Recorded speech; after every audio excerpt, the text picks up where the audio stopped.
Kalau dibilang kalau diimunisasi dia lebih sehat, lebih nggak sehat. Kalau diimunisasi malah lebih sering sakit-sakitan itu.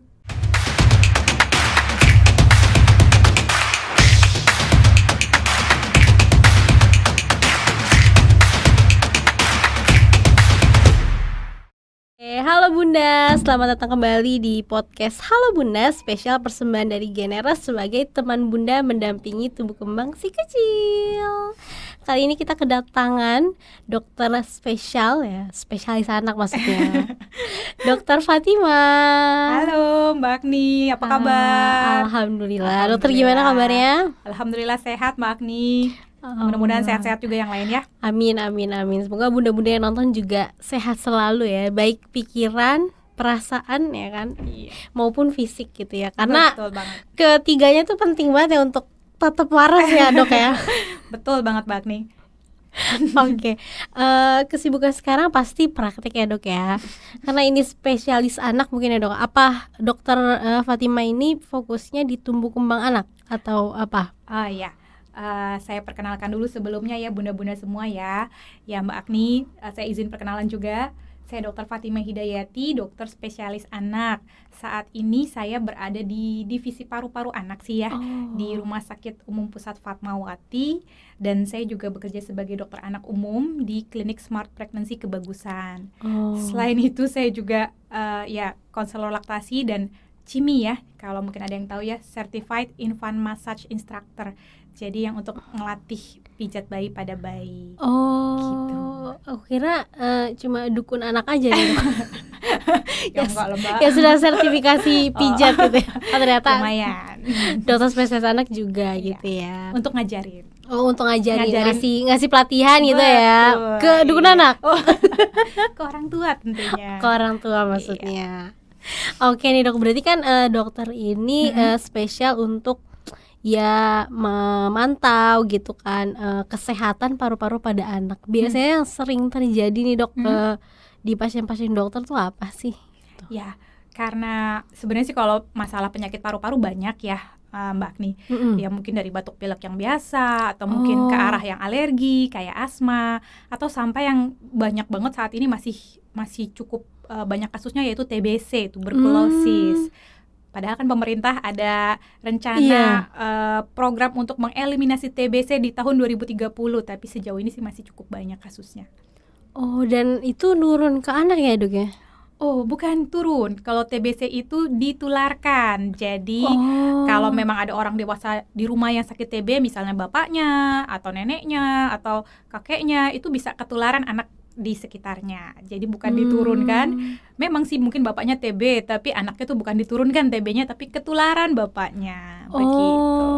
Oke. Nah, itu cara meminimalisir potensi gitu ya supaya tidak ketularan, walaupun misalnya di dalam keluarga inti itu nggak ada yang TBC, tapi misalnya jadi mungkin ada keluarga besar. Nah, itu cara minimalisirnya untuk supaya tidak tertular itu gimana dok? Ya, jadi seperti kita ketahui ya, selain ada kumannya, ya tentunya juga tergantung sama daya tahan tubuh. Nah, kalau untuk khusus ini mungkin TBC ya, ini ngomongnya secara umum atau penyakit secara umum atau TBC agak sedikit berbeda soalnya. Ini saya mungkin ngomongin TBC sedikit, nanti mungkin kita bahas lebih banyak tentang sakit secara umum pada anak. Kan banyak kan mungkin batuk pilek biasa sebenarnya. Kalau TBC ya nggak terlalu banyak lah, cuman di dunia kita ya lumayan juara 2, juara 3 gitu, terbanyak TBC-nya. Ya, jadi kalau untuk TBC sendiri kan ada imunisasinya.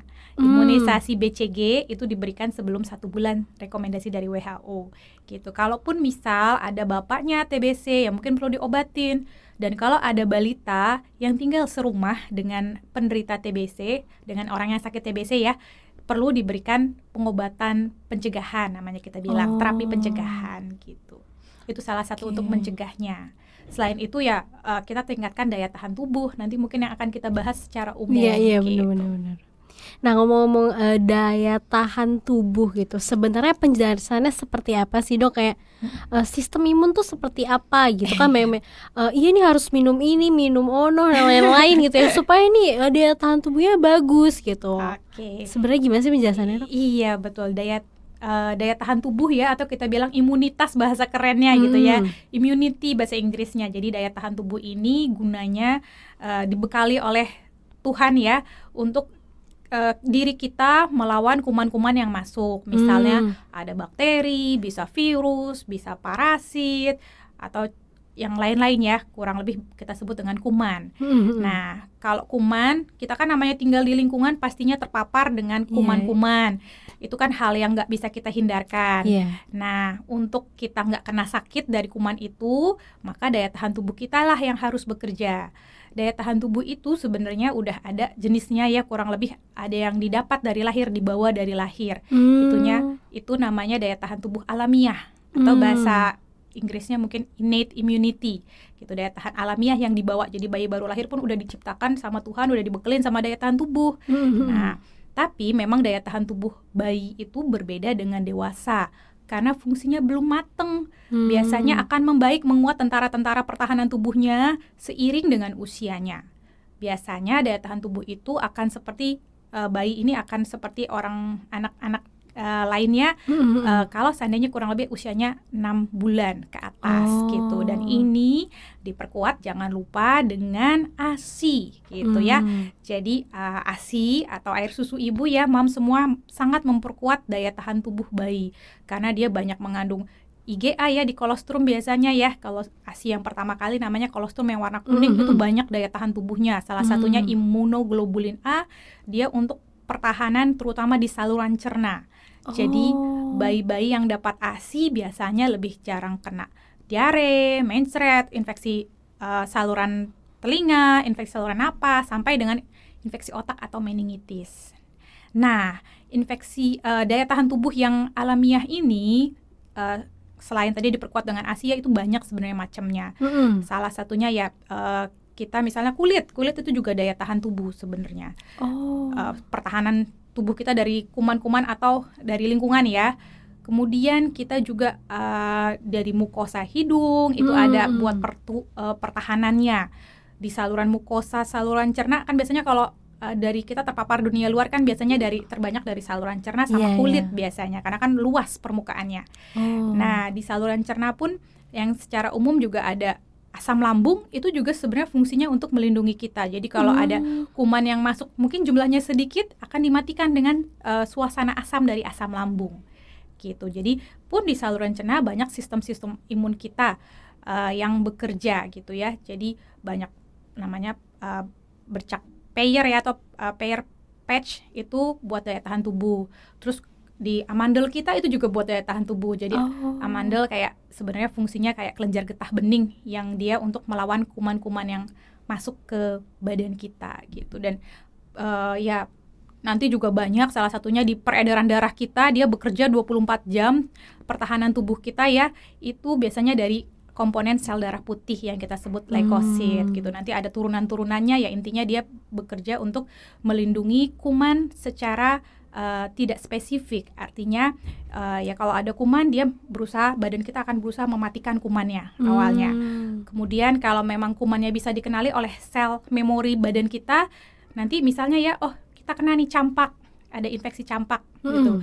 Sebagian ada yang bisa membentuk sel kekebalan memori. Jadi dia punya ingat ketika besok kena sel campak lagi, kena virus campak lagi, maka badan kita menyerang secara spesifik untuk kuman campaknya, virus campaknya. Gitu. Jadi itu yang kekebalan alamiah atau innate immunity, kekebalan alami yang kita punya. Nah, kemudian jangan lupa kita juga punya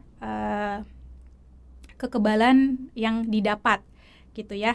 Yang didapatnya maksudnya jadi tadi imunisasi gitu ya. Iya, betul. Jadi kalau tadi alamiah secara umum ya, maksudnya saluran napas ada mukosa, ada asam lambung, daya tahan tubuh kelenjar getah bening gitu. Nah, kalau yang didapat biasanya ya berarti secara aktif dia membentuk kekebalan, ataupun secara pasif juga bisa membentuk kekebalan.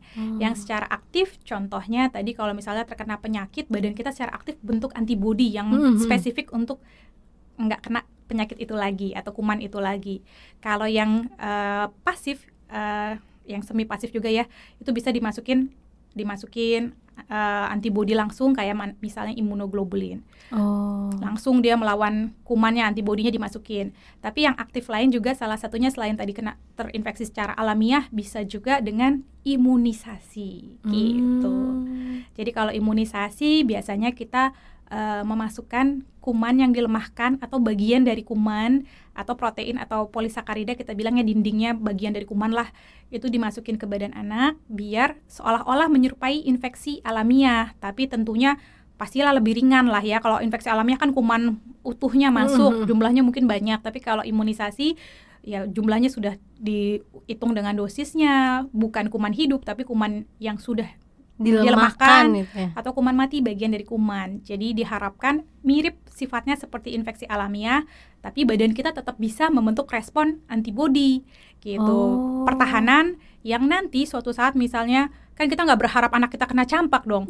Kalau kena campak ya mungkin sebagian besar aman-aman aja, tapi kalau lagi kurang beruntung, misal ada komplikasi sampai ke misalnya pneumonia, infeksi paru ya, atau infeksi ensefalitis, itu bisa infeksi otak gitu kan, bisa berat gitu artinya. Tapi kalau memang kita sudah diimunisasi, walaupun mungkin kita belum pernah kena campak ya, suatu saat ketika kuman campaknya masuk ke anaknya, badan kita udah bisa ngelawan karena ada antibodinya itu tadi gitu. Oke, berarti kalau misalnya nih ketika anak dikasih imunisasi ya dok ya, itu kadang suka punya banyak reaksi, ada yang biasa aja, ada yang mungkin demam disertai rewel, itu sebenarnya nggak apa-apa ya? Iya betul, jadi itu respon tubuh saja sementara sifatnya terhadap yang memang mungkin imunisasi yang diberikan, tapi bukan berarti bakal jadi bahaya, enggak gitu kan. Malah manfaatnya yang kita harapkan yang suatu saat dapat melawan kuman itu lebih baik, sehingga tidak menimbulkan mungkin sakit yang berat ataupun mungkin sampai kematian atau kecacatan gitu. Jadi ya biasanya yang diimunisasi memang penyakit-penyakit yang mungkin sering banget terjadi di anak-anak, atau mungkin dampaknya hebat kalau sampai kena atau kena komplikasi bisa ada sampai kecacatan atau mungkin sampai meninggal gitu, angka kematiannya tinggi. Itu yang pastinya oleh pemerintah dan oleh tim dokter atau penelitian, tim kesehatan untuk dibikin vaksinnya gitu. Oke, salah satunya juga saat ini ya masih juga pandemi. Ya. Pandemi COVID-19 gitu ya dok ya. Anak nih sekarang udah banyak yang terima vaksin ya? Ya, kalau sementara ini sih kalau di Indonesia dari 6 tahun ke atas yang sudah menerima vaksin. Tapi memang kalau penelitian-penelitian luar udah banyak untuk vaksin anak dari 6 bulan sampai 6 tahun. Di bawah 6 tahun kan kita belum nih. Kalau di luar udah banyak yang mendapatkan imunisasi atau vaksinasi COVID-19. Di kita mungkin belum proses BPOM-nya kali ya. Jadi mungkin dalam jangka waktu ke depan bisa segera dimasukkan ke Indonesia. Amin amin. Semoga dengan itu menjadi Indonesia tuh lebih melindungi anak-anak sih ya. Betul, anak-anak terlindungi, Indonesia maju. Oke, itu kayak tagline kemarin ya. Iya betul. Hari Anak. Hari Anak Nasional. Karena memang kan kita fokusnya saat ini kan bagaimana kita survive di pandemi gitu. Iya, karena benar-benar. hak anak yang pertama adalah hak hidupnya dulu. Habis itu hak sehat, baru mungkin hak mendapatkan pendidikan. Jadi jangan lupa anak ini berhak sehat. Ya sebelumnya pasti berhak hidup ya. Iya. Kalau memang itu bisa terpenuhi dan bisa survive dari pandemi, mudah-mudahan pendidikan bisa dikejar istilahnya. Kalau hidup dan sehat kan nggak bisa nunggu waktu. Iya benar-benar harus dikejar terus ya dok ya. Iya betul. Masalah pendidikan nih dok, bukan masalah sih, maksudnya kita membahas perihal pendidikan. Pasti kan dokter nih bunda-bunda, for information nih dokter sudah punya 3 anak gitu ya.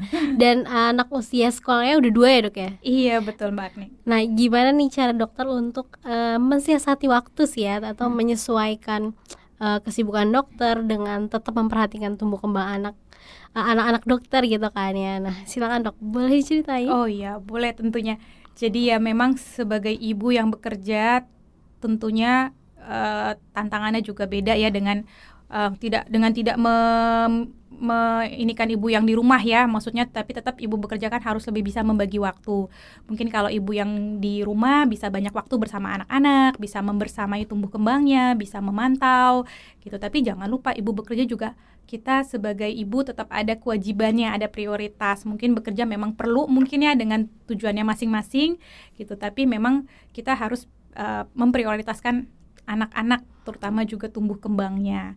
Itu ya kita atur waktu sebisa mungkin lah. Kayak saya mungkin awal-awal kemarin kan mungkin pede gitu ya bisa praktek di 3 rumah sakit gitu, tapi setelah saya evaluasi kok kayaknya saya keteteran nih untuk mantau anak-anak saya, jadi saya ada prioritas, saya lepaskan satu praktek saya gitu. Jadi ya memang kita punya prioritas, waktu kita atur gitu. Dan walaupun misal kita ada yang bantuin di rumah gitu ya, baik itu mungkin nenek kakeknya atau mungkin ART ya, yang ini tetap kita sebagai ibu, sebagai kaptennya untuk memantau tumbuh kembang anak-anak gitu ya. Pastinya didampingi bapaknya dong ya. Bapaknya juga harus berperan aktif gitu ya. Harus. Iya, jadi saya berusaha membagi waktu dan setiap hari tetap menyediakan waktu quality time ya, karena kan mungkin kuantitasnya udah jumlahnya berkurang, nggak sebanyak kalau misalnya saya full di rumah itu. Jadi ya dari Senin sampai Jumat yang hari kerja, pagi saya tetap harus terlibat dalam persiapan Aktivitas mereka ya. Iya, anak di persiapan untuk ke sekolahnya, mungkin bantuin mandinya, makannya, kita pantau bareng-bareng lah gitu, makan biar semangat juga anak-anak. Ya begitu saya pulang, mungkin sore saya pulangnya biasanya ya, saya biasanya anak-anak nempel sama saya walaupun ada mbak di rumah gitu ya. Ya mbaknya habis itu di atas saya pulang, mbaknya udah bisa lebih istirahat, ya kerjaan saya lagi lah di rumah. Jadi saya membersamai anak-anak. Ya saya targetkan sih satu anak bisa quality time setidaknya setengah jam gitu ya. Jadi ya satu anak setengah jam, jadi 1,5 jam saya fokus dulu, misalnya nanya dulu sama yang gede, karena kan yang gede lebih ngerti. Dia mungkin gimana, ada masalah kah di sekolah hari ini, gimana, ada yang seru nggak buat diceritain gitu. Kita sebisa mungkin membangun komunikasi yang hangat sama anak, biar anak nggak takut cerita sama kita kalau ada masalah gitu. Jadi ya malam biasanya entah kita ajak sholat bareng, sholat jamaah, ajak ngaji, ajak belajar ya, dengan aktivitas main itu juga bisa gitu. Apalagi kalau yang kecil ini kan 2 tahun belum terlalu ngerti, tapi dia jadi ikut-ikutan juga gitu sama kakak-kakaknya gitu. Jadi dan pun ya harus tetap ingat tumbuh kembangnya, selain mungkin tetap berat badannya. Kadang-kadang kalau anak pertama kita ini banget, mungkin kalau ngerasain nanti anak pertama idealis, semuanya tercatat, terukur. Anak kedua, oh iya ada yang lupa. Anak ketiga kadang-kadang lupa lagi. Ya tapi tetap kita harus ingat bahwa dia punya haknya juga. Jadi kita lihat lagi dia belum mungkin perkembangannya bagaimana nih. Kalau masih normal-normal aja mungkin kita nggak perlu khawatir gitu ya. Tapi berat badan kalau bisa sih memang dipantau sesuai dengan usianya. Oke, berarti rutinitas yang nggak boleh ditinggalkan nih dari Dokter Fatima untuk anak-anak, yaitu quality time ya. Betul. Minimal banget itu setengah jam setiap harinya. Iya, per anak ya. Jadi Dokter Fatima tuh deep talk gitu ya ke anak pertama, anak kedua, kemudian anak ketiga gitu ya. Nah, menariknya lagi, selain rutinitas quality time gitu, ada nggak sih Dok, kayak kan kalau misalnya kita melihat kalau misalnya dari sisi Montessori gitu ya, itu kan katanya anak itu harus punya keteraturan gitu ya, udah harus punya rutinitas, punya waktu yang terjadwal gitu kan ya. Nah, ada nggak sih perbedaan penerapan gitu ya ke rutinitas di masing-masing anak gitu? Apa sih pengalaman yang paling berkesan dalam menerapkan rutinitas ke anak-anak? Iya. Jadi memang rutinitas itu perlu banget ya. Jadi anak juga nggak cranky kalau nanti misalnya abis ini harusnya dia waktunya mandi, waktunya makan, dia udah tahu gitu. Jadi kita ngingetin gampang, ini udah jam segini loh, yuk kita misalnya sholat, atau yuk kita makan dulu yuk gitu. Itu lebih enak. Tapi memang ya tergantung umurnya juga ya, dan tergantung tahap perkembangan anak sih sebenarnya ya. Karena terus terang kan anak pertama saya semi spesial lah ya. Walaupun ya mungkin autistic spectrum disorder, tapi yang ringan dan high function, jadinya sekarang sih udah lumayan catch up. Walaupun mungkin secara maturasi emosinya belum sebagus anak seusianya gitu. Tapi laki-laki kadang-kadang saya lihat, temennya laki-laki yang normal juga banyak yang mirip-mirip kayak anak saya gitu. Jadi itu ya kita lihat kognitif anak kita udah sejauh mana. Karena kalau misalnya ada gangguan bahasa kayak dulu ya, waktu awal-awal dia kan waktu terlambat bicara, kita terapi kayaknya sampai 7 tahun 8 tahun masih saya bawa terapi ya. Dan itu emang bikin rutinitas yang terjadwal itu bisa bikin anak lebih stay calm, relax gitu. Anaknya kan aktif tuh kemana-mana, bergerak, nggak bisa diem iya, lama gitu ya. Betul, karena memang juga anaknya ada terlambat bicaranya juga. Walaupun udah diterapi kan, tapi butuh proses ya. Diterapi sih udah dari 2 tahun gitu, tapi maksudnya tetap berbeda kalau anak yang kedua, ketiga, mungkin karena mungkin gak ada masalah yang bermakna, lebih easy going lah gitu, lebih enak ngaturnya. Kalau dulu tuh kayaknya, aduh, kita udah bikin jadwal rutin, tapi memang butuh pembiasaan. Kadang-kadang anaknya tetap aja nggak mau gitu. Itu mungkin ada tantangan tersendiri yang beda gitu. Tapi ya sekarang sih alhamdulillah kalau flashback ke belakang kayaknya alhamdulillah ya udah terlewatin gitu ya. Dulu kayaknya sangat-sangat ribet waktu anak pertama, begitu anak kedua, ketiga kok alhamdulillah lancar-lancar aja gitu. Agak berbeda, saya ngerasain oh ini anak normal ternyata menyenangkan sekali kalau buat saya gitu. Beda ininya, beda penanganan. Ya karena setiap anak beda-beda juga ya. Setiap anak itu unik ya dok ya. Betul, punya keistimewaannya masing-masing gitu, kelebihan dan kekurangan tentunya. Kalau perihal membiasakan kebiasaan atau rutinitas gitu ya dok, anak-anak kan ya memang kadang anak nggak mau misalnya, atau lagi punya keinginan sendiri gitu. Nah kapan dokter, berapa lama dokter mentoleransi itu? Misalnya ya udah deh hari ini sesekali gitu, atau besoknya udah nggak lagi nih, besok dan seterusnya nggak lagi. Nah kapan kira-kira durasi toleransinya itu? Karena kan mungkin bunda-bunda juga merasakan nih ya, saya udah ngasih stimulasi setiap malam gitu ya, itu sampai akhirnya dipaksa mau nggak mau gitu, karena mau membentuk rutinitas gitu kan. Nah gimana nih pengalamannya dokter? Ya, jadi memang kalau untuk anak yang pertama yang agak sedikit berbeda ya, memang kita bikin rutinitas apa, tapi pada kenyataannya apa gitu. Apalagi saya masih anak pertama, masih idealis banget gitu. Kok dikasih ini nggak mau, nggak sesuai dengan teori ya gitu, kita mungkin mikirnya. Tapi ya sekali lagi tentunya kalau panduan atau aturan gitu ya yang sudah disarankan, misalnya bikin rutinitas, itu pasti udah melalui penelitian juga ya, dan bukan dari satu pengalaman atau 2 pengalaman, tapi memang dampak baiknya itu sudah diteliti sedemikian baiknya. Tapi memang sangat membuat anak kita bisa ngikutin kegiatan gitu. Kalau sebelumnya mungkin dia lari-lari, nggak bisa diatur, tapi makin lama memang anaknya jadi bisa ngikutin ritme gitu. Jadi kita jadwal tuh kurang lebih saya rencanakan gitu ya. Tapi kan ada evaluasi gitu. Oh ternyata dia pagi-pagi walaupun disuruh makan belum mau makan, oh ya udah besok-besok mungkin jam 7 kita evaluasi gitu. Jadi kita yang mengevaluasi diri kita, kenapa aturan ini toleransinya kok dia nggak bisa gitu. Apakah memang perlu disesuaikan dengan kondisi anaknya gitu. Itu yang namanya kita sebut fleksibel. Walaupun kita nilai dulu, kita evaluasi, kok anak ini nggak mau, kenapa, atau memang lagi ngantuk waktunya gitu ya, kita cari waktu yang sesuai ngeliat anaknya gitu. Jadi nggak saklek misalnya, walaupun kita punya jadwal, tapi jadwal ini sifatnya fleksibel karena anak itu kan belajar terstimulasi dalam kondisi yang happy sebisa mungkin gitu. Jadi kita pun juga kalau bisa dibawa happy, karena kadang-kadang kalau kita terlalu mungkin perfeksionis atau mungkin ambisius, banyak ya ibu-ibu yang ambisius pengen stimulasi, ya bagus, nggak apa-apa kalau mampu, kalau kita juga happy menikmati, it's okay. Tapi ya sekali lagi kan anaknya beda-beda ya, mungkin kalau lagi dapat punya anak yang normal atau mungkin yang pinter yang bisa ngikutin, itu enak banget rasanya. Tapi memang kalau kebetulan dititipin anak yang memang spesial atau berkebutuhan khusus gitu ya kita menyesuaikan dengan kondisi anaknya gitu. Kita yang introspeksi apa yang salah dengan sudah kita terapkan gitu.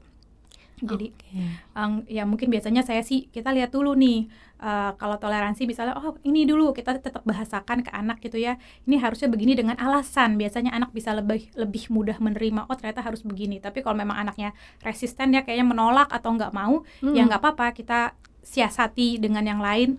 Nggak harus saklek ya harus A gitu ya, kita mungkin bisa ke B dulu sebelum memang tujuannya nanti ke C gitu kan. Dari A misalnya mau ke C gitu ya, ibaratnya kita pakai jalan yang lain, nggak apa-apa.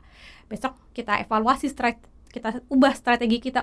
Dia nggak mau kalau begini, berarti kita harus begini gitu. Misalnya cari strategi lain. Memang sebagai ibu mungkin perlu banyak-banyak belajar, kreatif, mungkin banyak tanya, terutama mungkin sama ahlinya ya. Kalau misalnya ada isu-isu yang mungkin kok ini beda, simpang siur gitu ya.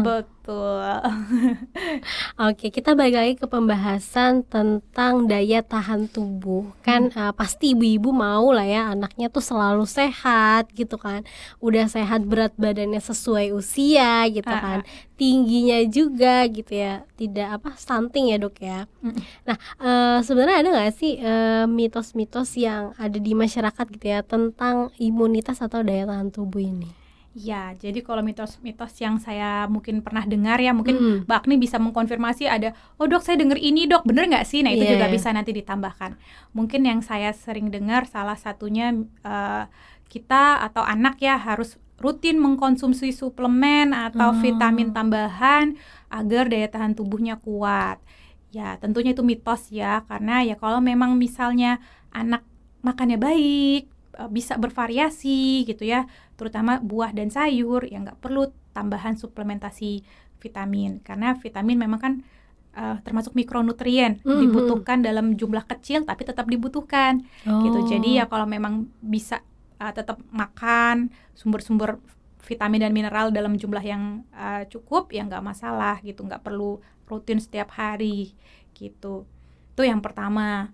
Terus mungkin salah satunya terkait sama imunisasi atau vaksinasi ya. Mungkin mitos yang saya dengar salah satunya misalnya imunisasi nggak bagus buat anak atau orang dewasa karena dia masukin kuman, bikin anaknya sakit, malah daya tahan tubuhnya nggak bagus gitu. Itu tentu mitos gitu ya. Itu kurang tepat pandangannya, karena banyak juga kadang-kadang saya nanya ya sama kadang kalau anak ada mungkin beberapa pasien sedikit sih yang mungkin tidak mau imunisasi, mungkin tapi berobat untuk hal lain ke saya, tapi saya tanya, oh kenapa? Mungkin dia lagi sakit. Nah sakitnya kan bisa jadi salah satunya dengan sakit yang harusnya bisa dicegah dengan imunisasi. Gitu. Dari situ saya masuk, kenapa? Mungkin khawatirnya gitu ya. Dan kadang ada yang mungkin khawatir takut anaknya malah jadi sakit seperti itu. Tapi sebenarnya yang benar adalah bahwa imunisasi itu kita masukin bukan kumannya, bukan kuman hidupnya dengan jumlah yang banyak. Tadi seperti yang sudah dijelaskan, kita masukin kuman yang sudah dilemahkan dengan jumlah yang sudah melalui pengujian klinis lah, gitu ya. Dan atau bagian kuman saja, bukan kumannya gitu ya. Yang kita harapkan kalaupun kena ataupun masuk ke kita, reaksinya bukan seperti infeksi aslinya atau infeksi alamiahnya, tapi tetap kita dapat manfaat untuk terbentuknya antibodi gitu atau daya tahan tubuh gitu. Itu jadi mitos bahwa imunisasi malah mengurangi daya tahan tubuh anak. Tidak. Kadang ada tuh, kemarin saya benar-benar ketemu bahwa dia bilang, kenapa Bu anaknya nggak diimunisasi? Ternyata dia bilang saudaranya gitu ya, pokoknya saudaranya dia, anaknya satu diimunisasi malah sering sakit-sakitan dok gitu. Akhirnya anak yang kedua nggak diimunisasi, sehat-sehat aja tuh gitu. Tapi ternyata itu kan hanya pengalaman ya, karena kalau pengalaman satu namanya testimoni, belum tentu, barangkali ada faktor kebetulan atau keberuntungan lah gitu ya. Dalam kasus ini kan dia beruntung, ternyata nggak diimunisasi, sehat-sehat aja.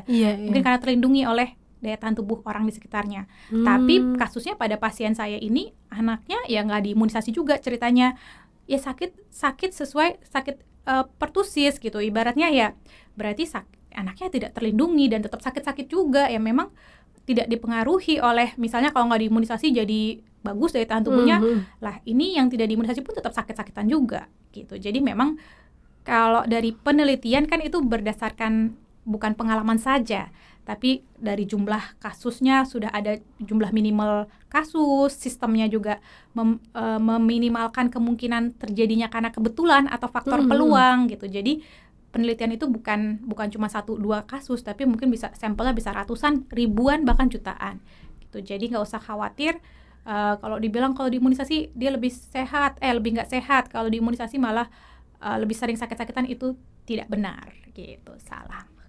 Karena juga yang tadi dokter sampaikan juga ya, bahwa ketika imunisasi itu atau vaksinasi itu ketika memasukkan sebagian virus gitu ya, atau bagian virus yang dilemahkan itu sebenarnya untuk membuat memori ya, sel memori antibody antibody begitu. Jadi ketika nanti memang ya semoga aja enggak ya, ketika nanti ada yang beneran masuk itu antibodi tubuh anak itu udah siap untuk melawan, bener ya dok ya? Betul banget Mbak Agni. Oke, kalau aku nih dapat mitos yang apa? Kalau tadi kan dokter sampaikan bahwa ASI itu penting banget ya untuk antibodi ya, awal mula pembentukan antibodi anak. Nah kalau misalnya aku sering maksudnya dapat mitos yang kalau anak yang nggak ASI itu sering sakit-sakitan. Nah sebenarnya gimana nih penjelasannya dok? Iya, kalau itu saya harus dari dua sisi ya. Benar bahwa anak yang tidak mendapat ASI akan lebih sering sakit-sakitan dibandingkan anak yang dapat ASI gitu. Jadi bagaimana ya biar anak kita daya tahan tubuhnya bagus lah gitu. Jadi kalau seandainya kena kuman pun kalau sakit kita harapkan nggak sakit, sehat, tapi kalau sakit mudah-mudahan nggak.